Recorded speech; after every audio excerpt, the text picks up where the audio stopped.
Hello students, in this video we shall verify the superposition theorem.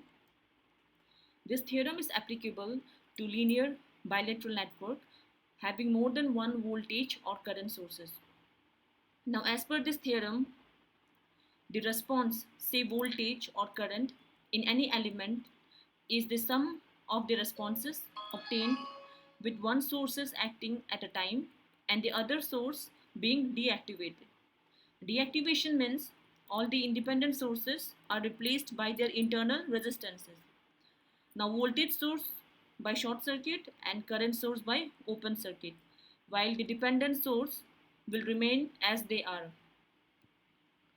Now figure 1 shows the circuit diagram where we have two voltage source V1 and V2 and three circuit elements R1, R2 and R3. So let us find the current I1 through R1, I2 through R2 and I3 through R3. So in this case both the voltage sources are active. So apply superposition theorem to find out the current.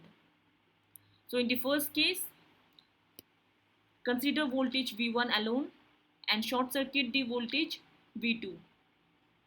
Now the current which flows through R1, R2 and R3, I am taking it as I1 dash, I2 dash and I3 dash.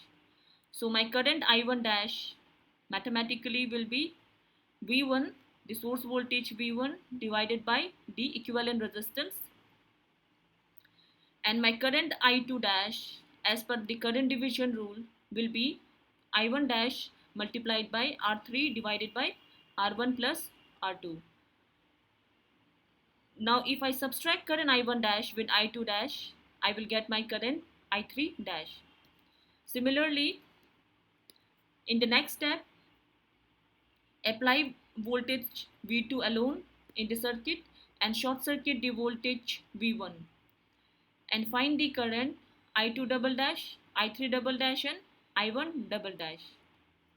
Now my total current I1 which flows through resistance R1 will be the summation of I1 dash and I1 double dash. Now in this case, the direction of current I1 dash and I1 double dash, they are opposite to each other. So I'm writing my current I1 double dash as minus I1 double dash. Similarly, the current I3 through resistance R3 will be I3 dash plus I3 double dash. In this case, the direction of current are same for both I3 dash and I3 double dash. Now let us verify the superposition theorem in the simulation. So click on this link. It will take you to the page, virtual lab page. Now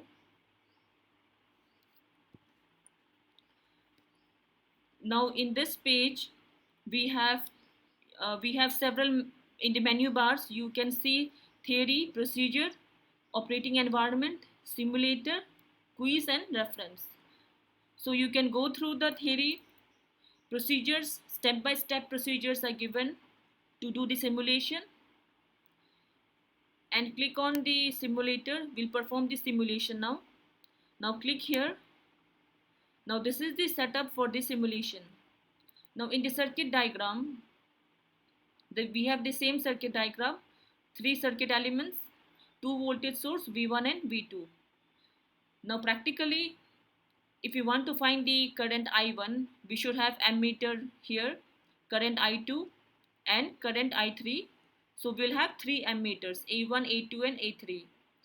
Now we have three rheostats, R1, R2 and R3, and they are variable. If you click on this arrow, you can vary the parameters, values, or else you can directly type the value. Similarly, voltage V1 and V2, you can directly put the values. And we have switch S1 and S2. Both are double pole, double throw switch. So this switch will either connect the circuit to the source, voltage source, or else it will short circuit the terminals. Now let us take three cases. In case 1, both the voltage source V1 and V2 are active in the circuit, and we will see the current I1, I2 and I3 which flows through the resistance.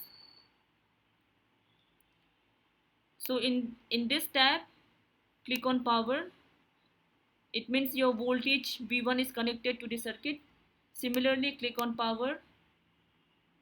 Now both V1 and V2 are connected in the circuit. So click simulate. Now the current I1 is 0.39, current I2 is minus 0.106 and I3 is 0.283 amperes.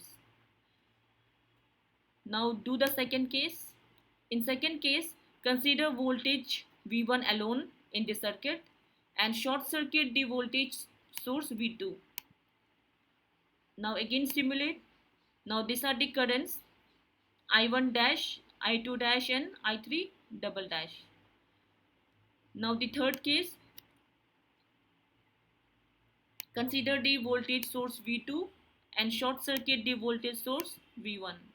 Simulate again. Now you get I2 double dash, I1 double dash and I3 double dash. Now all these readings should be filled up in the observation table. So click on this tab, fill data to the tab, close.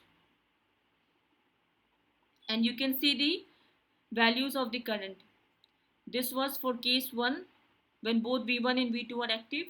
This is for case 2 when only V1 is active, and this is for case 3 when only V2 is active. So my total current I1 should be the summation of I1 dash and I1 double dash. Similarly, I2 should be equal to I2 dash plus I2 double dash, and I3 should be equal to I3 dash and plus I3 double dash. So this is how we verify the superposition theorem. Now for further observations, for further readings, vary the rheostat, vary the resistances for both R1, R2 and R3, and follow the same procedure, case 1, case 2 and case 3, and note down the readings, further readings. Now after the simulation is over, go back to the page again and go for the quiz.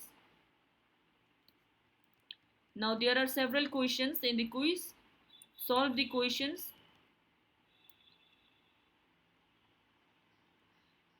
And if you want to further refer any books or any site, you can go through these books and this video lectures on this topic. So that's all in this demonstration. Thank you.